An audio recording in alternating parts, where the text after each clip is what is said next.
The Torah tells us in Deuteronomy chapter 14 verse 9, everything that has fins and scales are allowed to be eaten. God says to the Jewish people that He put into the body of every single creature that is living within the ocean, within the water, that He placed within it 2 witnesses. If you find fins and scales in the body of the creature, you are allowed to eat it. Now let's keep in mind, 72% of the world is water. The deepest we were ever able to get into the ocean was 11.5 kilometers. Can you guess how deep that is?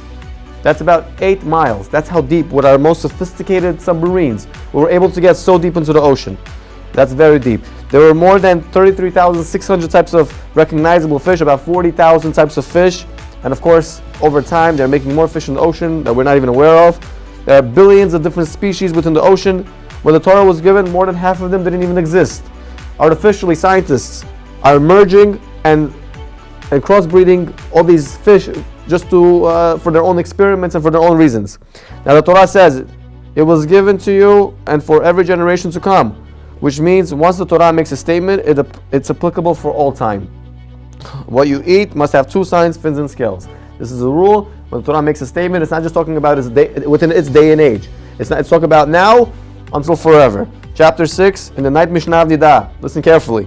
Here the oral law promises by the Creator of the world, anything that you are going to find in the ocean from now until the end of time that has scales, for sure has fins. Now if you find scales and you scratch it and it falls off, then for sure it must have fins. Guaranteed, no investigation needed. Now we're going to have to ask ourselves the following question. Question number 1 is like this. Why is the creator of this book trying to impress me with his knowledge over the world? I mean, this is supposed to be a religious book. Tell me about Shabbat, tell me about kashrut, tell me about being modest, tell me about all the other mitzvot that we have, tzitzit, tefillin. This is a religious book. Tell me nice stories, Abraham, Yitzhak, Yaakov, talk about Moshe Rabbeinu. Why are you coming to talk to me about the fish in the ocean? What is this? What's the purpose? What is his objective?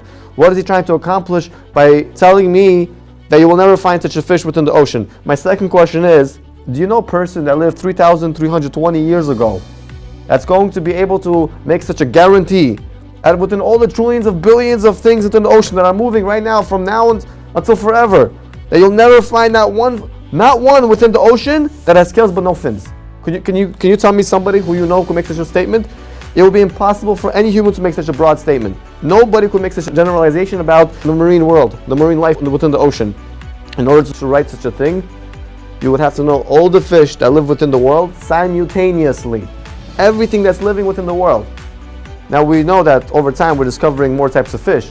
And we said over time scientists are merging and crossbreeding all these fish for their own purposes.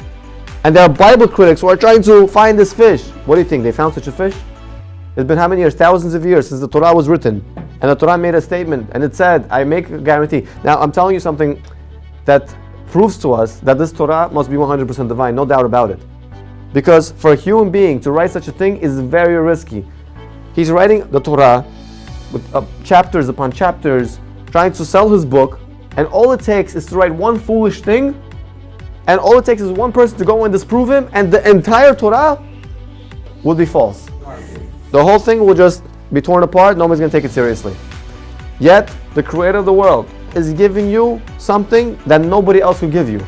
Nobody else could provide you with such information.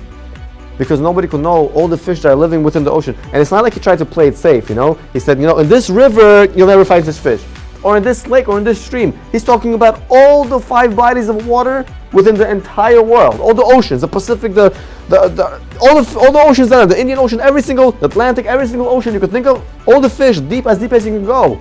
You'll never find such a fish. And throughout this entire time, we did not find such a fish. All it takes is one person, one fisherman, or one scientist, to do one experiment or to catch such a fish, and then the entire Torah, of course, will go down the drain.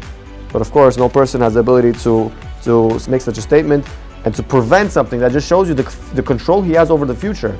That he's not just talking about something that he knows about now. He's talking about, I'm telling you right now, I have full control over the future, Hashem, and he's saying that I will never allow it to happen because I created the world in such a way that it's impossible. Now again, do you know a person that has complete knowledge over and control over the entire world? Nobody could write such a thing except for the Creator of the world.